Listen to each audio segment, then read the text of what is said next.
As a whole, people were looking for a good life, and I thought it was what a lot thought. It's in getting certain things, such as money, fame and other aspirations of the majority of human beings.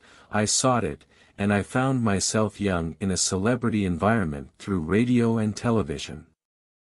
I started participating in children's programs, and our house in Rabat, Morocco, was very close to the radio and television building. I emerged in children's programs through my participation in charades and children's anthems, which were innocent and included judgment and preaching. That was at the beginning of the 1960s, and then I gradually started to move away from innocence.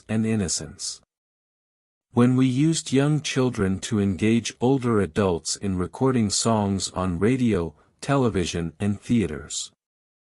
In terms of the impact of the environment, I began to care about this field in which I found myself, until I took part in a television competition for emerging voices, as they say.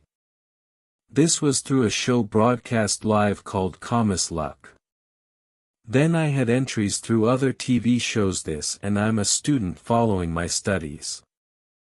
Until I enrolled as a professional in Morocco's national band, I became a celebrated singer, such as Abdelwahab Dakali and Abdelhalim Hafez, who later became my biggest friend.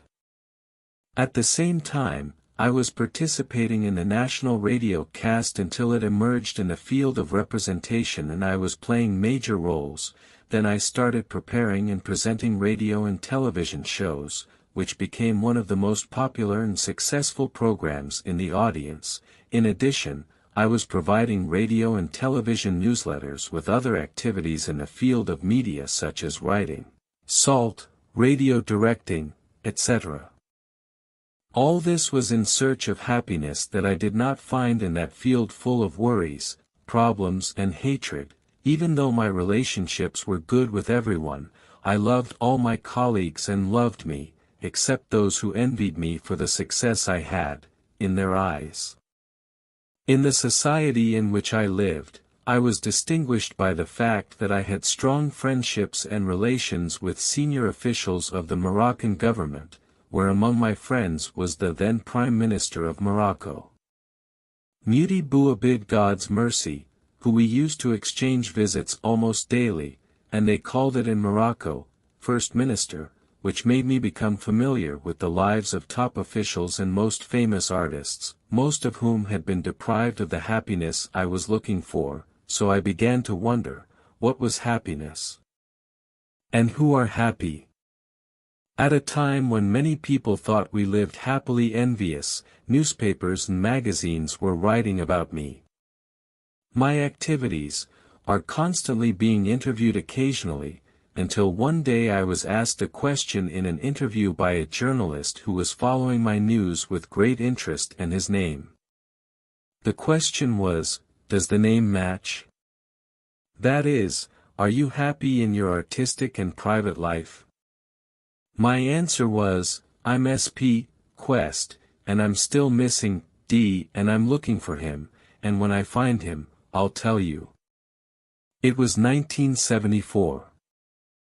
Since I did not find happiness in the field of art and media in which I lived, I said to myself, since the word happiness existed, it had to be felt, and I decided to take advantage of my radio programs that were successful, to search for lost happiness. In addition, I have included in the program the views of many audiences from different segments of society on this subject, and at the end of the program I have commented on these views. I asked for opinions on happiness, and they talked about everything but happiness. They told me about the sensations of man for a certain time and then it goes away, and the question remains, what is happiness? And where are they happy?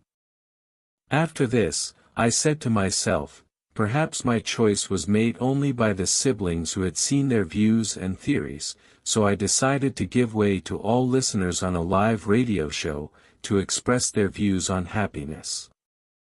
Listening to the radio at that time was more than watching television, in addition to the fact that there were no satellite channels, and local stations were broadcasting their programs at certain hours.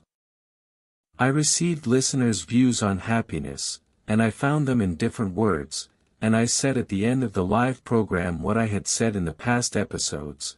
I asked for opinions on happiness, and they talked about everything but happiness. They told me about feelings of human affliction for a certain time and then they went away, and the question remains, what is happiness? And where are they happy? After that I said to myself, I looked for happiness everywhere, and I entered all houses without permission. Through radio and television, I found no one to show me happiness. So happiness is not present in Morocco. That's what I thought at the time, otherwise Morocco is full of happy ones I knew later, and I'll talk about them later. I decided to look for happiness outside Morocco, and Europe was the closest mirage to Morocco. I traveled to Morocco in 1977 in search of happiness. My brotherhood increased there, because I did not change the environment, that is, from an evil environment to a good environment, but only a geographical location. That same year I returned to Morocco and to the field of radio, television and art, and I am unhappy with myself, but I was compelled to have no alternative, and I did not find the path of happiness. So the meaning of this is that promotion in these areas is promotion in brotherhood. But I had to keep searching until I found the desired happiness, and stay in the field of art, radio and television until I found the alternative. I continued my activities in this field. I prepared and presented programs, tuning, singing, writing and presenting art soirees on television, until 1981, when the misery increased and I felt the distress of leaving Morocco again in the search for happiness, but where? Towards the same mirage I went to earlier, Europe. Again, I went back to Morocco, and just for change, I attended an international radio in the northern Moroccan city of Tangier, called the Mediterranean International Radio, Medi 1, which became one of its stars, and at the same time I was singing and participating in parties and nights, so it increased fame, increased money and increased misery. So I started to wonder with myself, why do I live in this world? Can I eat, drink, sleep and work until I die? If a life like this and its end is death, it makes no sense and is unjustified. And if you are waiting for the death that will put an end to this brotherhood, why do I stay waiting for it? Why don't I rush it and die now? This and saws were from the devil to call for suicide, and this is what happens to so many celebrities, and I didn't know that the death of those who live in this situation is not an end to misfortune, but the beginning of genuine misfortune, and the painful agony in the fire of hell and of God. And I'm in conflict with the self and the devil. My mother was, her God's mercy is keen on my gift, but she did not find the deaf ear and the healthy heart that accepted the call of truth. Rather, what I saw from the actions of some Muslims, it was distancing me from religion, because their tongue gave a distorted image of Islam, as many Islam associates at this time and, unfortunately, I saw Muslims between excessive and excessive. In addition to some affiliates of science, they fell short in our invitation to God. I met with some of them on many occasions. They commended me in my radio and television work, and did not ask about my situation, whether I prayed or not. They were encouraging me to what I was. I was left with despair and hopelessness, and I began to think of the means that would comfort me from this bother, and put an end to this misfortune. In this case, I have a book in French entitled Suicide, for a French writer. I read it, and if it has tables of suicides in European countries, indicating that these suicide attacks are increasing year by year, and that the most suicidal country is Sweden, which provides its citizens with everything they need. Suicide bridge, to many who were throwing themselves from that bridge. When I read about the lives of these suicide bombers, I found that my life was similar to their own, with the difference between us, that I believed that there was a Lord in this existence, the Creator and the righteous of slavery, but I did not know that it was this slavery of God that would make me happy in this world, let alone lose sight of the afterlife and what awaited us. At the same time, I read about some celebrities from the West who had given up and their lives changed upside down, leaving what they were before their Islam, where they found their pleasure in uniting God Almighty and singling Him out with slavery. Among them is the famous British singer, Cat Stevens, whose name has become Yusuf Islam. I was amazed when I saw his picture in a magazine and his shape had changed completely, knowing that people looked at the apparent change, and they couldn't know the internal change and feelings that God explained his chest to Islam. When I last traveled to Europe, I was accompanied by a brother who was a year and 4 months older than me. He stayed in the Netherlands after returning to Morocco, and met there with preachers to God who were roaming the streets, cafes and public shops, looking for oblivious Muslims, to remind them of their religion and invite them to God Almighty.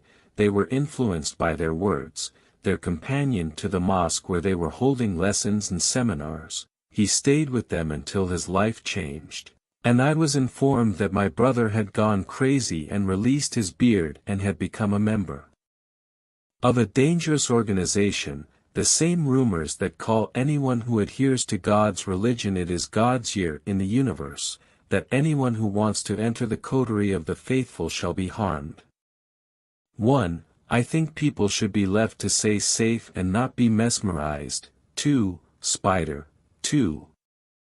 My brother returned after a while, but not from Morocco.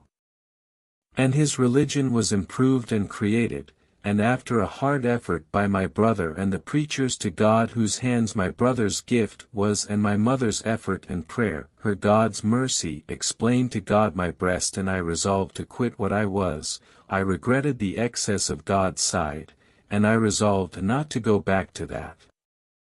So I found myself knowing a lot of information and cultures, except for the thing that I was created for, which would bring me the happiness of the world and the other, the religion of God Almighty, and I decided to leave everything to learn my religion. I came to ask for science and to invite God, and I found my desired happiness thanks to God and His gratitude, and I am now happy and thank God, since I took this path, and I asked God Almighty to prove Him until He was thrown. I missed Morocco for 1 and 3 months to learn religion and advocate for God on the councils of the Lord's scholars. I came out with a face, returned without the face I came out with, and after coming back I browsed the scraps of newspapers and magazines that were writing about me. I found the question I had been asked, and it was 12 years ago. Does it match the name? That is, are you happy in your artistic and private life? My answer was, I'm SP, Quest, and I'm still missing D and I'm looking for him, and when I find him, I'll tell you. It was 1974.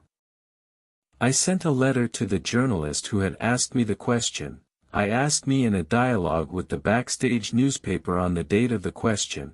I reminded him of the question, and my answer was the following. I reminded him of the answer, and then I told him, since I promised to tell you as soon as I found D, I found him and I am happy now. I found him in religion and invitation.